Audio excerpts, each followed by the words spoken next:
Coucou guys, coucou la famille, j'espère que vous allez bien. Moi, je me porte comme un charme. Bienvenue sur ma chaîne YouTube. Moi, c'est Pandira. Je t'invite à t'abonner pour ne rater aucune de mes vidéos, que ce soit les story time, les vidéos drôles et j'en passe. Il y a de tout ici. Bon, trêve de bavardage. Ça va? Tu es sûr? Bref, aujourd'hui, on se retrouve pour une vidéo de questions-réponses. Il y a tellement de questions sur mes différents réseaux sociaux et je suis fatiguée de répondre pendant un live, pendant un machin, pendant une story ou quoi que ce soit. Donc, je vais faire une vidéo globale où je vais lire plusieurs questions qui sont revenues, notamment les questions qui ont attiré mon attention. Et en même temps, je pense que dans ces questions, on va raconter une histoire. Bon, si tu veux tout savoir ça, retrouve-moi juste après le générique.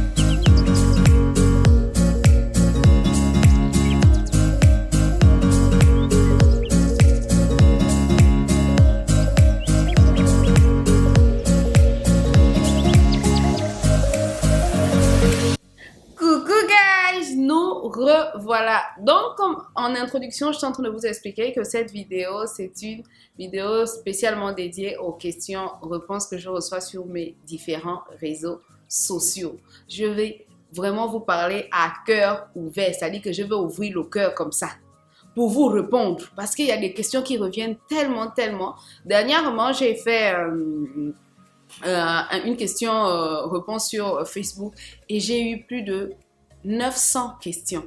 Et il y avait des questions qui revenaient énormément. Donc ici, je vais essayer de répondre. Comme ça, on aura une vidéo qui va rester là où quand les gens vont me poser des questions, je vais dire qu'il faut aller sur YouTube. Oh. Il faut aller regarder la vidéo là sur YouTube. Donc si vous êtes prêts, let's go. La première question qu'on me pose beaucoup, qui est beaucoup revenue, c'est pourquoi tu es rentré au Gabon? Pourquoi tu es rentré en Afrique? Qui est? C'est comment? Je ne sais pas, je ne comprends pas. C'est un péché de rentrer chez soi. Je ne sais pas. Enfin, cette question, je ne comprends pas. Je suis rentrée chez moi, dans mon pays, où il y a ma famille, il y a mes repères, il y a tous mes petits business. Je suis rentrée chez moi. Mais je vais y reprendre quand même. Peut-être vous ne me suivez pas. Pour ceux qui me suivent sur Snap, eux, ils connaissent. D'accord? Moi, quand je partais en France, c'était pas dans le but d'aller y vivre. D'accord? Moi, je partais dans mon mental de de petite fille camerounaise. C'était dur ici, j'avais du mal à m'en sortir. Je me suis dit, peut-être si je vais dehors, ailleurs, c'est-à-dire ailleurs, peut-être ta vie n'est pas forcément là où tu vis, hein. Ta vie peut être ailleurs, ou peut-être l'élément déclencheur n'est pas forcément là où tu es actuellement, ça peut être ailleurs. Donc, je me suis dit, bon, écoute, j'ai des projets, mais je n'ai pas les fonds suffisants pour me lancer. Pour lancer ces projets. Je débute quelque chose, je venais de débuter, je pars en France quand je débute les vidéos drôles, etc. J'ai dit, bon, j'ai du mal à me lancer ici, je vais aller ailleurs, donc je décide d'aller en France. Je pars en France avec le mental, avec l'idée que je vais chercher le fonds de commerce pour venir lancer mes petits business. Parce que je me sens bien chez moi. Et je suis allée, par la grâce de Dieu, malgré les difficultés, malgré les hauts et les bas, j'ai pu rentrer chez moi avec de quoi me nourrir, de quoi me vêtir, de quoi lancer 2 ou 3 activités et je suis à l'aise chez moi. D'où je suis rentrée au pays. Parce que ce que j'étais allée chercher, j'ai eu mon petit fonds de commerce et je suis rentrée. Dorénavant, on part en France, c'est pour juste aller faire je sais pas, des achats, faire des emplettes et tout ça. Mais sinon, la raison pour laquelle j'étais partie en France, c'était pas pour m'installer définitivement. C'était juste pour aller me chercher, comme on dit, trouver de quoi venir me lancer au pays en fait. Donc, tout simplement, voilà la réponse à votre question. Est-ce que je vais repartir en France? Bien évidemment. Quand le moment où Dieu le permettra, j'y retournerai parce que là-bas aussi, j'ai créé une famille, j'ai des amis et il y a des habitudes. Mais je suis mieux chez moi avec mon père, ma mère, mes enfants, ma famille et tout, et tout, et tout, et tout. Question suivante. Tu es marié, tu es en couple. Je dis que la question là, peut-être plus de 20 personnes ont posé la question là. J'ai dit, hein, vous savez quoi avec moi? Vous voulez m'épouser? Si vraiment vous voulez m'épouser, vous attendez quoi? Ça ne sert à rien de venir, tu es marié, tu es en couple. C'est quoi le délire? Bon, je vais répondre à votre question. Je ne suis pas encore mariée, mais je suis une propriété privée. J'ai quelqu'un dans ma vie, quelqu'un d'exceptionnel, quelqu'un qui a beaucoup de titres, qui est un père, qui est un grand frère, qui est un complice, qui est un confident, qui est un ami, qui est un bestie, qui est... Voilà, j'ai quelqu'un dans ma vie et vous savez, il y a des grâces que l'on possède. On ne peut pas posséder toutes les grâces. Hein. Certains ont des grâces, d'autres n'en ont pas. Donc, si j'ai la grâce maritale dans mon cheminement de vie, s'il y a la grâce maritale, ben écoutez, je vais me marier un jour. S'il n'y a pas, ben écoutez, du moment que Dieu me donne quelqu'un qui me supporte et que je supporte, qui fait mon bonheur, que je fais son bonheur, qui fait mon épanouissement et que je fais son épanouissement, que demander de mieux? Parce que parfois, il y a des gens qui sont en couple et qui sont très heureux. Dès qu'ils rentrent dans la formalité du mariage, ça devient autre chose. Donc, voilà, je suis pas encore mariée, mais j'ai quelqu'un dans ma vie. Je ne suis pas célibataire. Je ne suis plus sur le marché. Il y a quelqu'un qui a récupéré le dossier quelque part. Donc, voilà pour vous. Bien dommage, hein? Parce que quand on est célibataire, là, vous ne nous voyez pas. C'est quand quelqu'un est en train d'arranger sa propriété, quand quelqu'un est en train d'aimer, de faire ressortir l'épanouissement de quelqu'un, c'est là où vous écartez les yeux pour draguer. Alors, question suivante. Il y a une question qui revient beaucoup. Jojo. Pourquoi tu ne tournes plus avec Jojo? Ah, Jojo, Jojo, Nandroise, Nandroise, Nandroise, Nandroise. Jojo, c'est l'une de mes plus belles rencontres. Vous savez, quand quelqu'un t'a apporté tellement, faut pas avoir honte de dire merci. Faut pas te fatiguer de toujours dire ah oui, merci. De toujours repenser à ces moments-là où cette personne t'a apporté de la joie, t'a apporté quelque chose. Nandroise, c'est quelqu'un qui m'a beaucoup aidé et qui m'a mis en lumière d'ailleurs. Donc, mais arrivé à un moment, je pense que c'est ça, arrivé à un moment, on a des visions différentes. Moi, je devais rentrer au pays aussi, donc il y a d'abord la vision qui était différente déjà. Et il y avait les chemins qui devaient se séparer. Je suis d'accord avec vous que c'est l'un des plus beaux duos d'Afrique.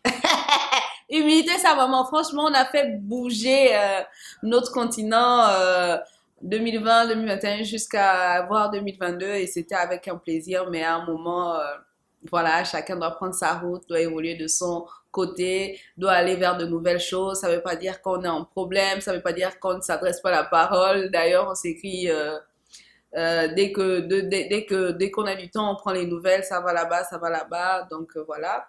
Est-ce qu'un jour on va nous revoir ensemble? Vous savez, il y a des choses où on ne décide pas, c'est Dieu qui décide. Et si on doit refaire un duo, ce sera avec plaisir. C'est toujours une joie de partager la scène, de partager la caméra avec son meilleur binôme. Donc voilà, il n'y a pas de problème entre nous. C'est juste que voilà, le temps était arrivé pour que chacun essaie de voler de son côté. Et, voilà, en fonction de nos objectifs, de notre vision de vie, etc., etc. Sinon, il n'y a rien, ça reste toujours l'une de mes plus belles rencontres. Si tu vois la vidéo, je te fais plein de bisous. Alors, une question qui est encore revenue, c'est, tu as combien d'enfants? Ah, c'est vrai. Moi, je suis une mère d'enfants.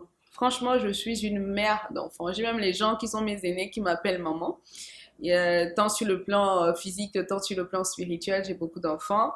J'ai cet esprit-là d'incarner la maternité, ou je ne sais pas comment vous dire. Mais l'enfant que j'ai porté dans mes entrailles, j'ai qu'une seule petite fille pour l'instant. Vous la connaissez d'ailleurs, le petit miracle, Precious. Je n'ai qu'une seule petite fille. J'ai des petites sœurs que j'appelle également mes enfants. Comment dirais-je, et les enfants que la vie m'a donnés. J'en ai plein en France, j'en ai plein au Gabon, j'en ai plein partout. Donc, je suis une mère d'enfants, mais génétiquement, j'en ai qu'une seule pour l'instant. On attend que Dieu nous gratifie d'un autre miracle. Donc, voilà. Est-ce que tu étais en couple avec Jojo? Ouh, la question là aussi revient beaucoup. Est-ce que j'étais en couple avec Jojo?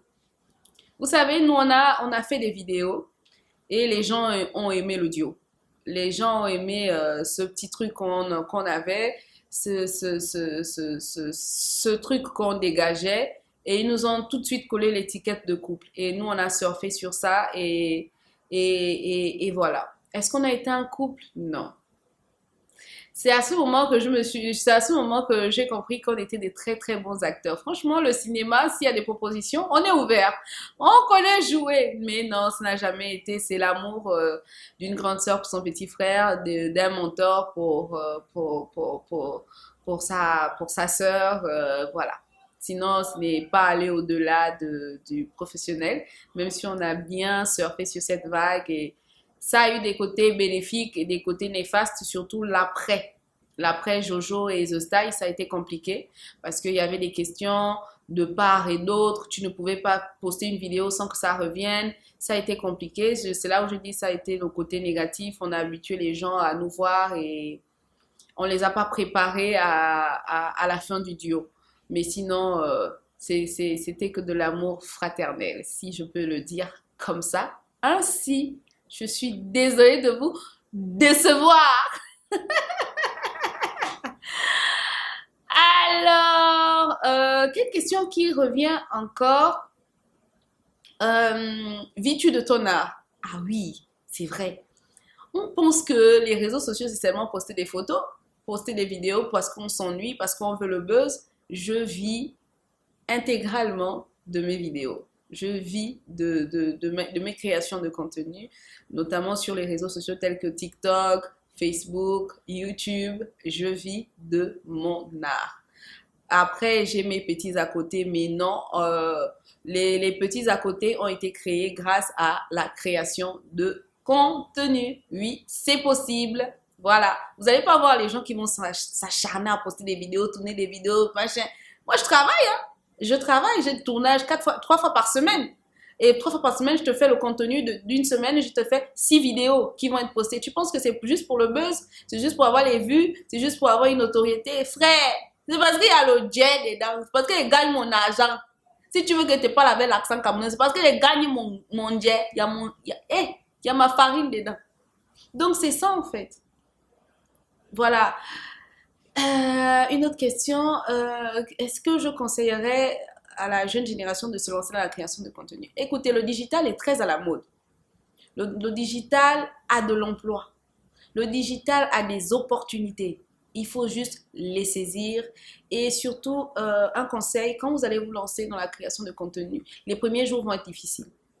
Les premiers jours, les vidéos ne vont pas marcher. Tu vas avoir une vue, la vue, une vue. Vous allez avoir une... Non! Bref, tu vas avoir 2 vues, tu vas avoir 3 vues, tu vas avoir 100 vues, tu vas avoir 1000 vues. C'est au fur et à mesure. Il ne faut pas désespérer. Il faut le faire avec amour. Moi, je dis quand on se lance dans quelque chose, il faut se lancer dans quelque chose dans lequel nous sommes passionnés. Dans quelque chose où nous avons la passion.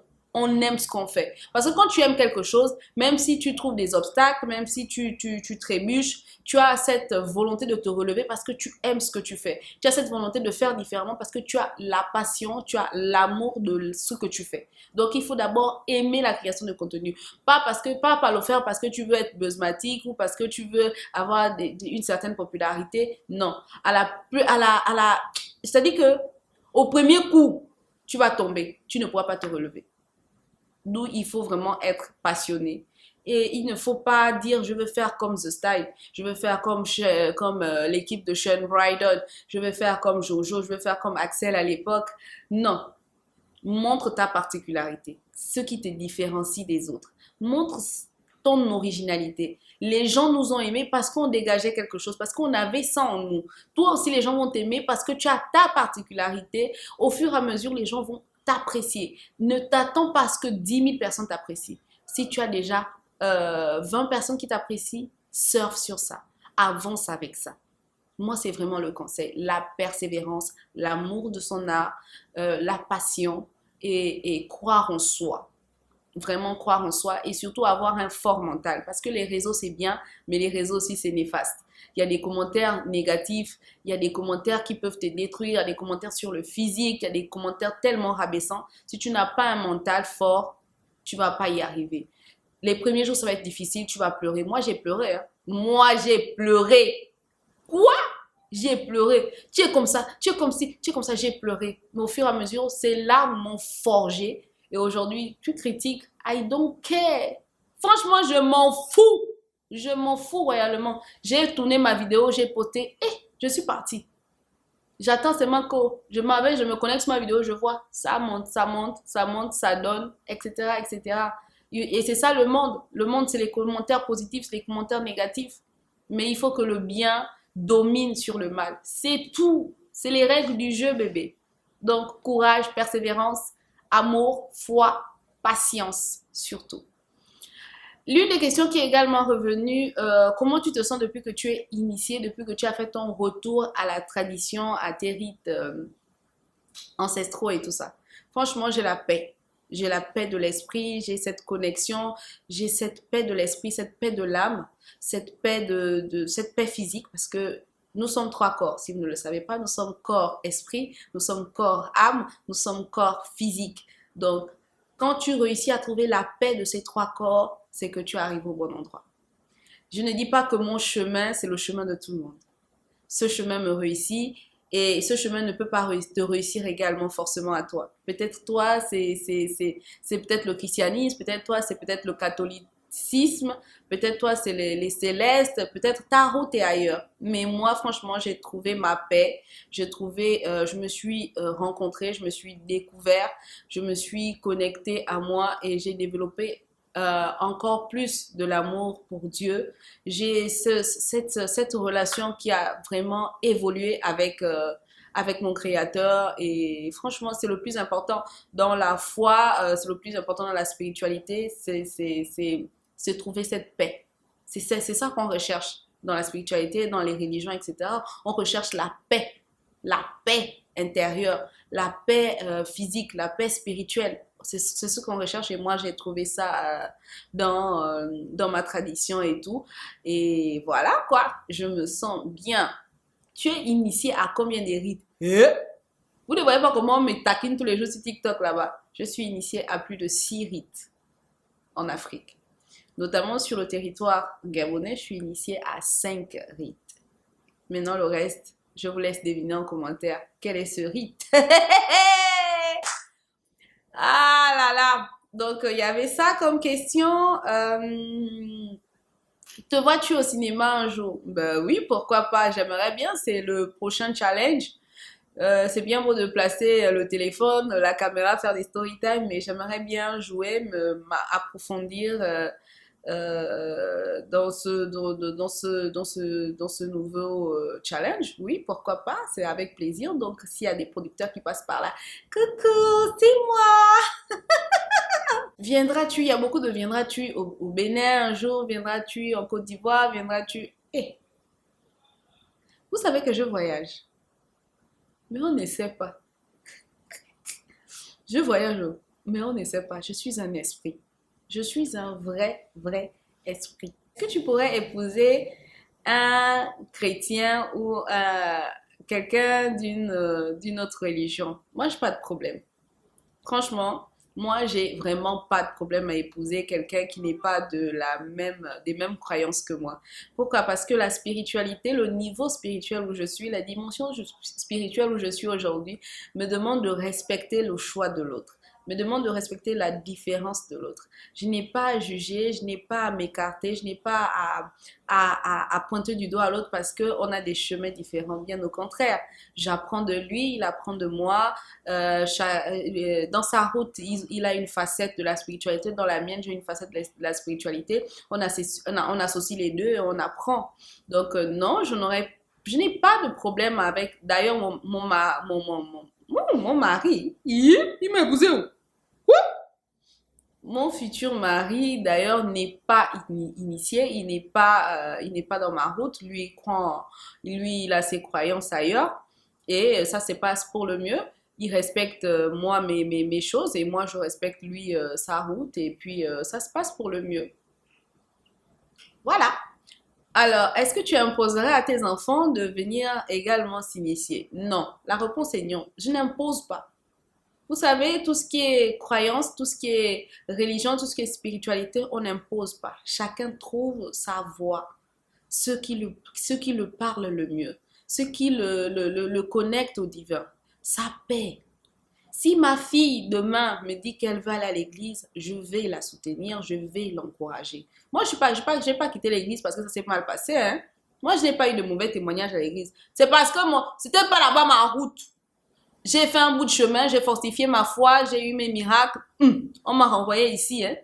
Sinon, si ma fille me dit qu'elle va à l'église, je veux juste lui demander d'être très sage, d'être très attentif, de s'écouter. Parce que autant dans la tradition, autant dans les autres croyances, il y a une part de bien et de mal. Donc, je veux juste lui demander de vraiment faire attention à elle et de se faire confiance. Sinon, je n'impose pas. Si demain aussi elle vient de dire, maman, je veux me faire initier, je vais l'accompagner, je vais la soutenir tout simplement. Ma route est bien pour moi, ma route, ce n'est pas forcément bien pour mes enfants aussi. À chacun de choisir son chemin. D'où, quand on voulait la baptiser bébé, j'ai refusé qu'on lui fasse le baptême. Je dis, le baptême, c'est quelque chose qu'on doit le faire à l'âge de conscience. Donc, j'attends qu'elle grandisse, qu'elle arrive à l'âge de conscience, à la connaissance du bien et du mal, et qu'elle choisisse là où elle veut aller. Si elle veut se faire baptiser, ben elle ira se faire baptiser. Il est hors de question que toute petite, on l'impose déjà un chemin. Donc, voilà. Voilà, j'espère que vous avez apprécié mes réponses. Si vous avez d'autres questions, n'hésitez pas à les mettre en commentaire. On fera sûrement une partie 2 des questions-réponses. Sur ce, je vous souhaite une agréable fin de journée ou fin de soirée. Je ne sais pas à quelle heure tu regardes cette vidéo, mais j'ai passé un agréable moment. Si tu as apprécié le genre de contenu, n'hésite pas à le dire également en commentaire. N'hésite pas à t'abonner, n'hésite pas à liker, n'hésite pas à partager. On se retrouve très bientôt pour une prochaine story time. Bisous!